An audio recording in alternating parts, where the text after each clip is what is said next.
I'm so glad to see you.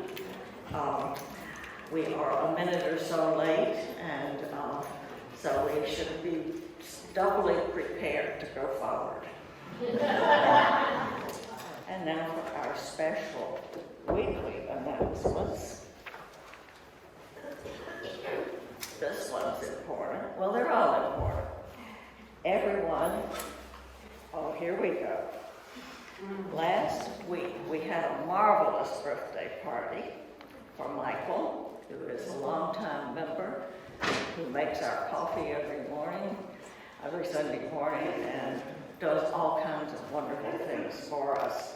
We're happy to announce that there were $570 contributed in honor of his birthday.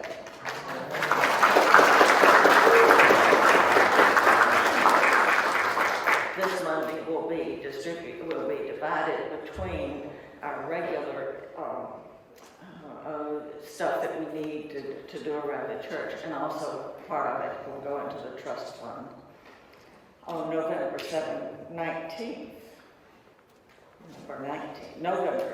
there will be a holiday potluck, and we'll have more information later. Let's see, next Sunday, we're having a blood drive. Now, isn't that appropriate on Halloween? Please sign up today. The sign-up sheet is on the credenza in the hall to make your contribution. And let's see, everyone today is invited to come to Everman's on 9 Mile Road for lunch after the service is over. We did that not long ago, and it was great fun. So everyone's invited. And after fellowship, so you can have snacks here and then go. After fellowship? Yeah, after our refreshments. Oh, yes. We will have refreshments here and then lunch. We'd like to eat. Okay, we have an invitation from the Fairhope Unitarian Fellowship.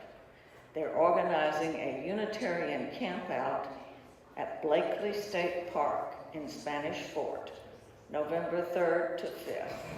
There will be some activities for kids and for adults. Details are available on the Fairhope Unitarian website, and any questions can be answered by Nick, the tall guy in the back with the black t-shirt. There's Nick over here. Great. That sounds like lots of fun. And let's see. This church has recently added an 8th principle to the 7 principles that we've had for 50 or 60 years that define who we are and what we stand for. And I invite you to watch the video about the 8th principles.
twilight a dawn, for each trial the strength to carry on, for each storm cloud a rainbow, for each shadow the sun, for each parting sweet memories when sorrow is done.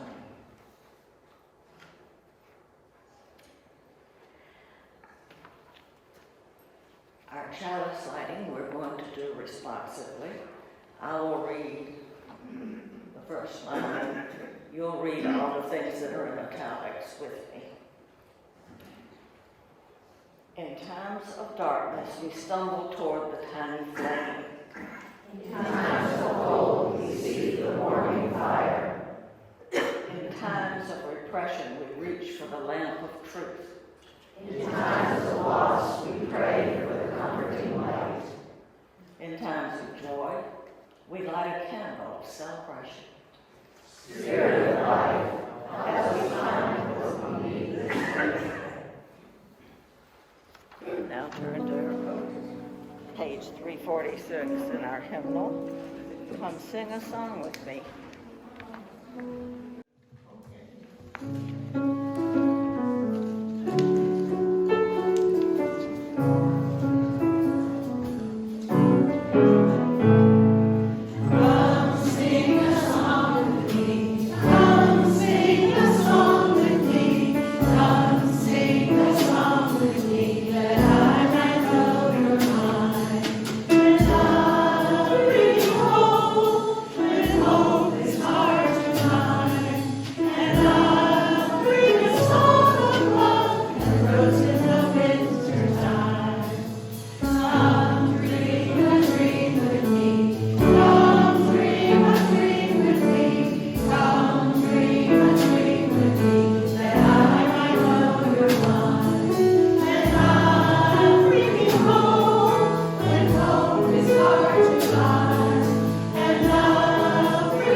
Love is the spirit of this church, and service its law.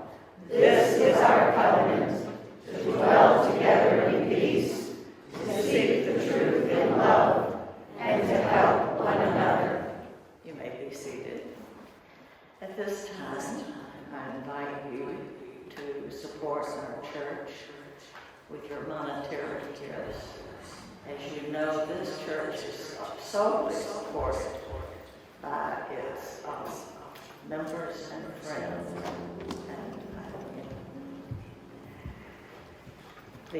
But this morning, our special offering that we are giving will actually go to Valerie's house. This is not the fifth Sunday, it's only the fourth Sunday. Generally on the fifth Sunday, we donate our offering. But this month, the fifth Sunday is in honor of the Day of the Dead and Samhain and other things, so it seemed more appropriate to do it on the fourth Sunday. And our choir will sing us an official song.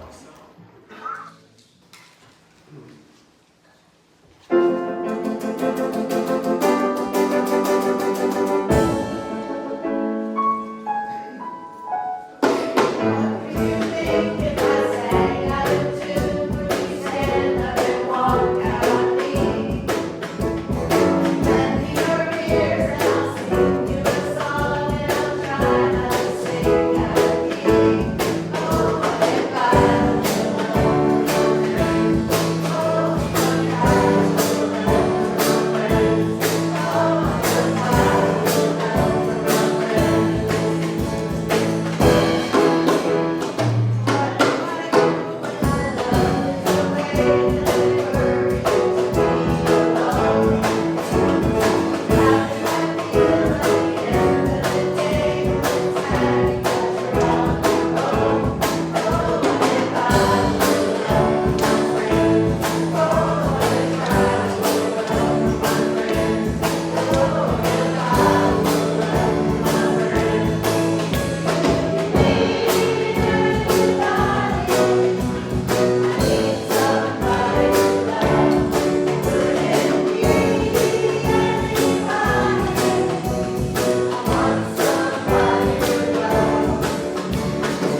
is led by Jenny Elzweig. She works as program manager for Valerie's house, which is a place of comfort for children who are grieving.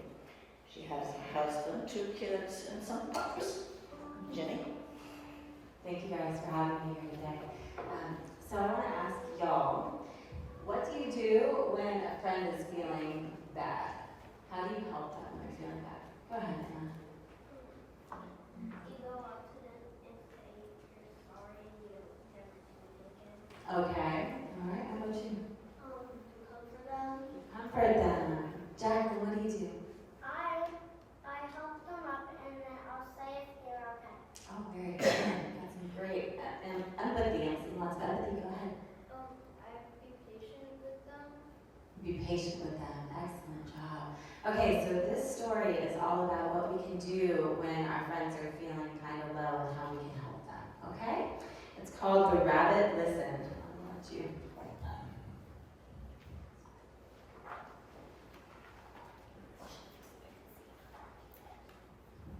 One day, Taylor decided to build something. Something new. Something special. Something amazing. Taylor was so proud. But then, out of nowhere, oh my goodness, what happened? What happened? It's not good. A swoop of birds came and knocked it all down. Yes. Things came crashing down. The chicken was the first to notice. Cluck, cluck. What a shame. I'm so sorry this happened. Let's talk about it. Cluck, cluck. But Taylor did not feel like talking, so the chicken left. Next came the bear. Rawr, rawr, how horrible. I bet you feel so angry. Let's shout about it. Rawr, rawr. But Taylor didn't feel like shouting, so the bear left. The elephant knew just what to do. Trumpada, I can fix this. We just need to remember exactly the way things were. But Taylor didn't feel like remembering, so the elephant also left. One by one they came. The hyena, hee hee, let's laugh about it.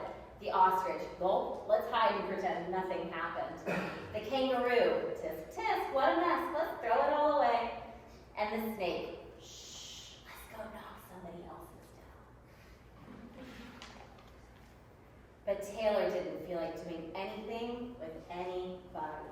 So eventually, they all left, until Taylor was alone.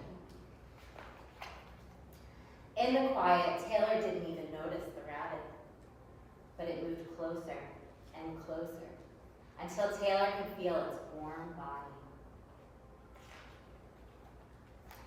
Together, they sat in silence until Taylor said, "Please stay with me." The rabbit listened. The rabbit listened as Taylor talked. The rabbit listened as Taylor shouted. The rabbit listened as Taylor remembered and laughed. The rabbit listened to Taylor's plans to hide, to throw everything away, to ruin things for somebody else. Through it all, the rabbit never left. And when the time was right, the rabbit listened to Taylor's plan to build again. "I can't wait," Taylor said. "It's going to be amazing."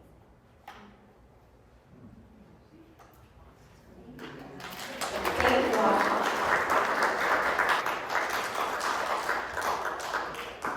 Now we'll send the children to their classes.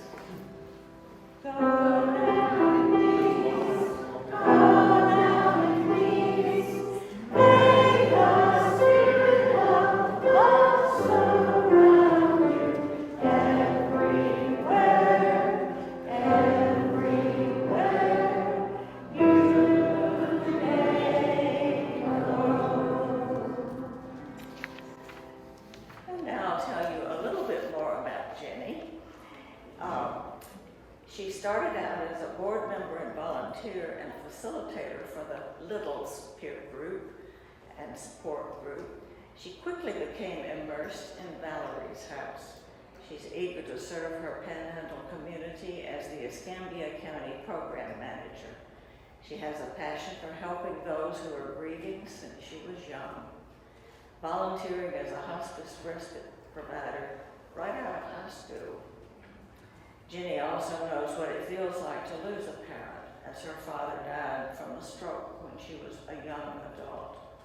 She uses this experience to relate to kids. Teaching and serving are second nature to her, and she is grateful that families have a warm and loving environment at Valerie's house.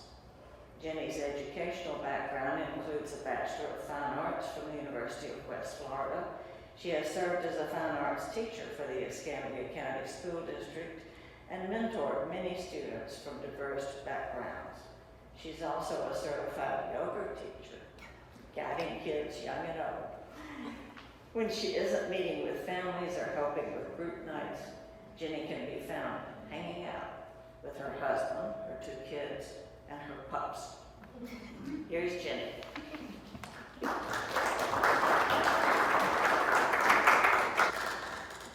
Thank you all so much for having me here today. You're very, very welcome, and I'm fortunate to be here and be able to share a little bit more about what Valerie's house does. All right, so we'll go ahead and kick off. We have a very tiny team at Valerie's house. There are, we have 2 full-timers. This is my director, Krista, and myself. Krista is the reason that Valerie's house is here in Pensacola. So Krista lost her mom to breast cancer, sadly, when she was 11 years old. And she felt very lost and alone in the world. She didn't know any other kids in her direct circle who were experiencing the same thing she was going through. And so with that, she developed a lot of unhealthy coping mechanisms. And it wasn't until her mid-20s when she started volunteering with kids who had gone through what she went through that she started to find some peace and some comfort and some healing of her own. So she spearheaded bringing Valerie's house here, and she brought me on board. I was kind of voluntold in the middle of COVID. We were sitting 10 feet apart by my pool, and she's like, I have this idea, and I want you to be a part of it. And I was teaching at the time, and I said, okay, let's do it. And so that's how it started. That was back in January of 2020, and then we started physically having groups in April of 2021. So these are just some of our many hats that we wear. We've just recently hired on 2 part-timers to help us, and they are fabulous. So that's our tiny team, but we have an army of volunteers that help us as well. So I'll tell you a little bit more about that. Just so you know what we're talking about here, we have nearly 9,000 grieving children between Escambia and Santa Rosa County. I had no idea. You know, I knew as a teacher I had kiddos who had lost people that they loved in my classroom, but I didn't understand how prevalent it truly was. So these are as of 2021, and I expect the numbers will be quite increased the next time we pull them. So these are children that have lost a parent or a sibling before the age of 18 in our region. So this is what Krista always says. This is her rocking her little side ponytail. And she says she wants her tragedy to be a gift to another child.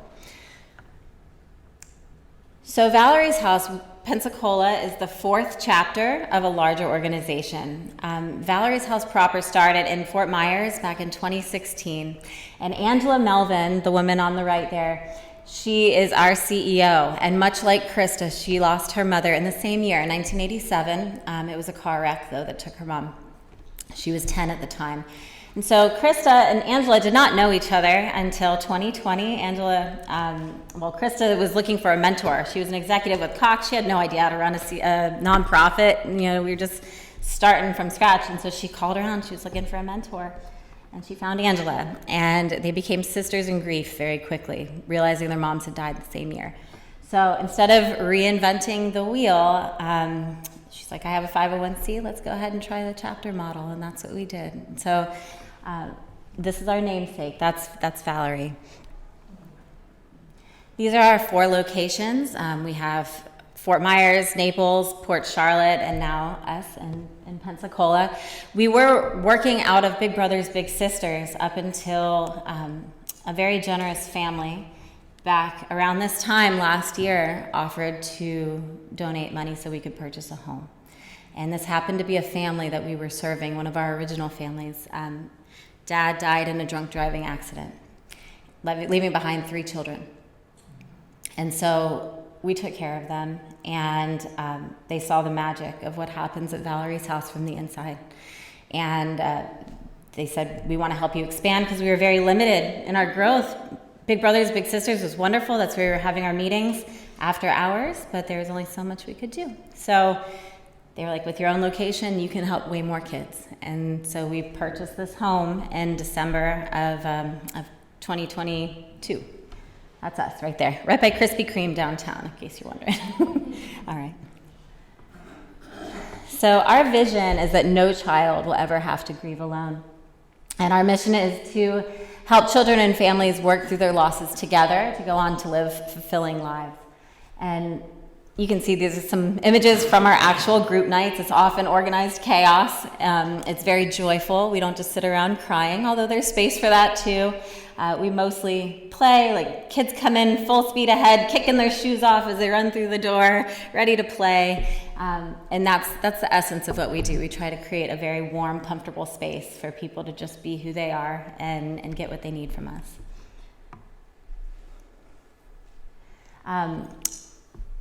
So our vision, is that no child will grieve alone, but we also, some of our goals are to decrease the isolation that comes with grief.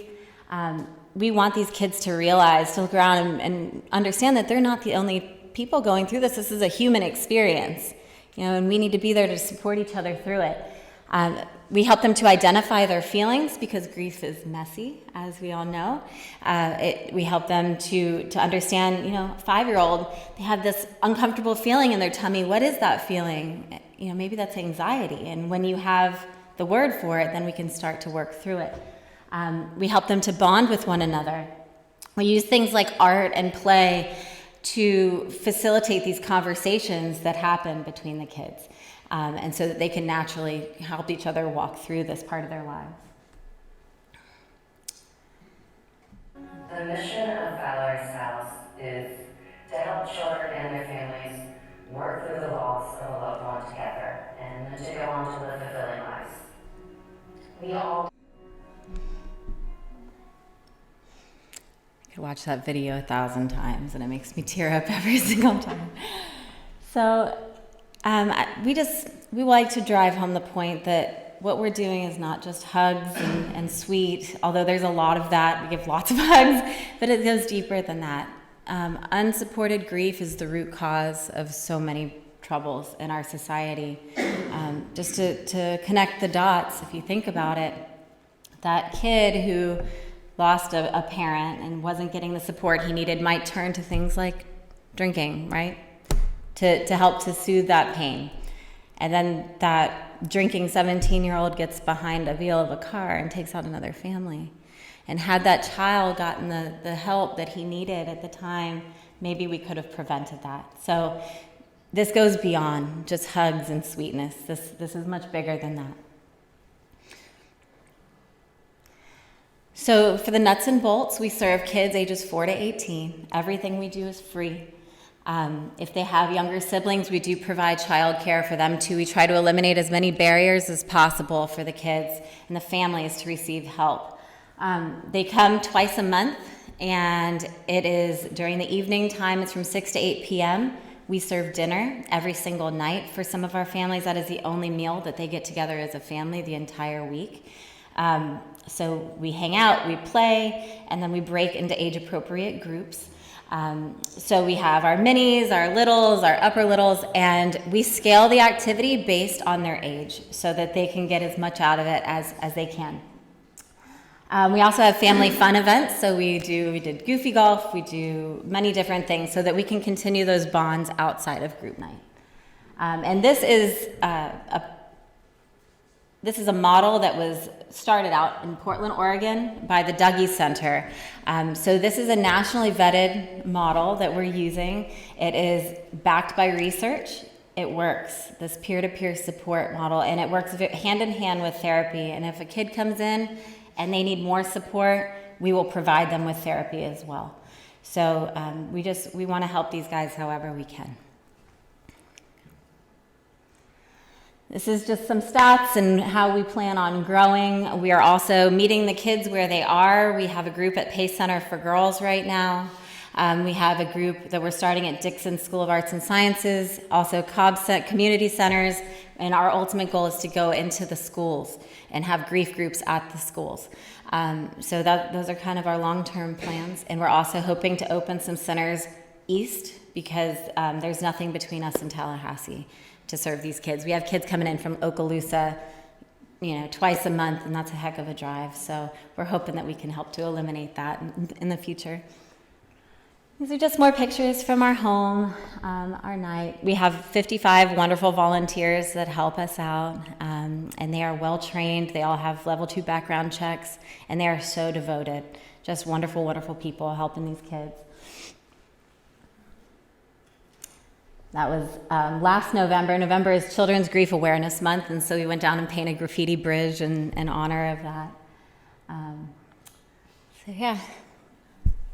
And here are some ways that you can get involved. If you feel called to this mission, if you've lost somebody that you love and you feel like you've walked through it and you've come out the other side and you want to reach back and help some other kids through, we invite you to join our team. You can volunteer as a group buddy. You can bring dinner. You can come and greet the families on our group nights. Of course, we accept donations. We run on grants and donations only. And help us advocate, advocate for us. Let people in the community know that we exist, because so many people just don't yet. So, and that's that. Thank you so much for having me here today. So I wanted to invite you real quickly, if I may. We have rituals that we use in the house because everybody finds comfort in ritual, right? So one of the rituals that we close out the evening with every night is called chocolate meditation. And I thought you might want to participate in chocolate meditation. It'll only be a couple minutes of your time. I have some chocolates that are going to come around.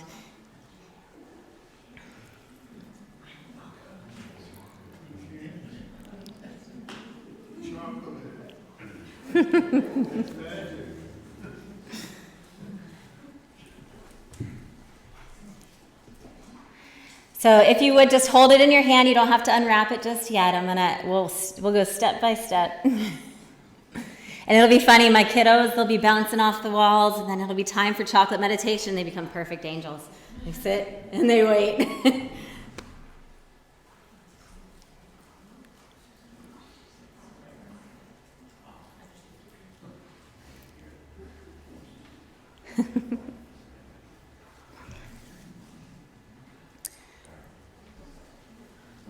While the rest of these folks are getting their chocolate, I'd like to invite you to just close your eyes if you feel comfortable doing so.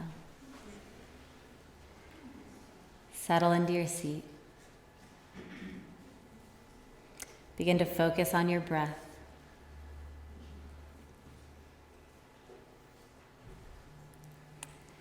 Go ahead and release your tongue from the roof of your mouth. Drop your shoulders. Feel the heaviness of your seat.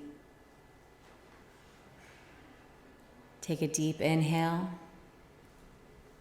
and release with your exhale. Begin to feel the shape of the chocolate in your fingertips. Focusing your attention on the coolness of the wrapper. And while you're doing this, I want you to bring a special person into your mind, maybe somebody that you miss. Begin to unwrap your chocolate, listening to the sound that it makes.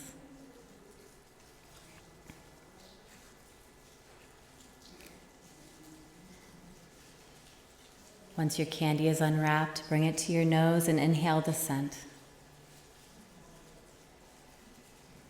And then place it on your tongue.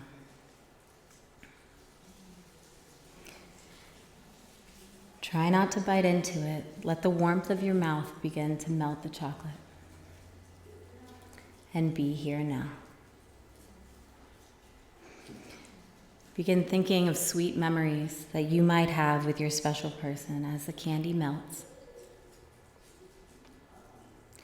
Taste the sweetness of the candy, allowing the tongue and the roof of your mouth to enjoy and savor.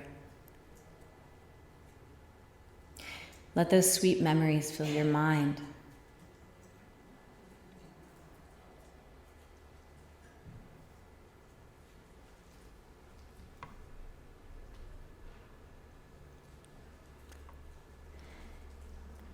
Begin to let those memories fade away for now, but remember they're always in your heart when you need them.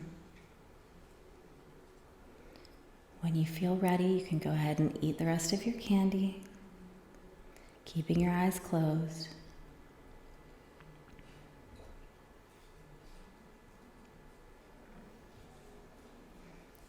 And go ahead and take one more big inhale through your nose. And exhale completely, gently blinking open your eyes. Thank you.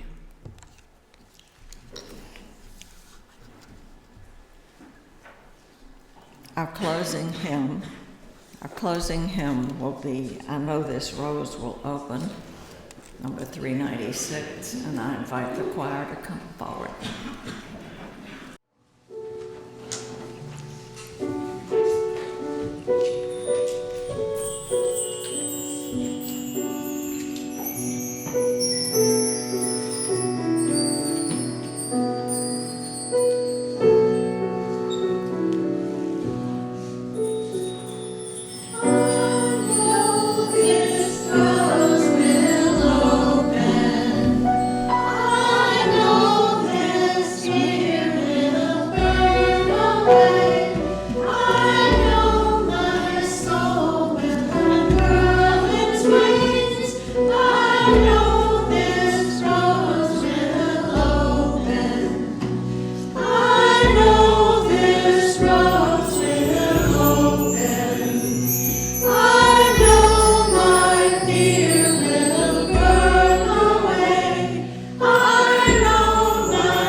Closing words are by that great philosopher, Winnie the Pooh.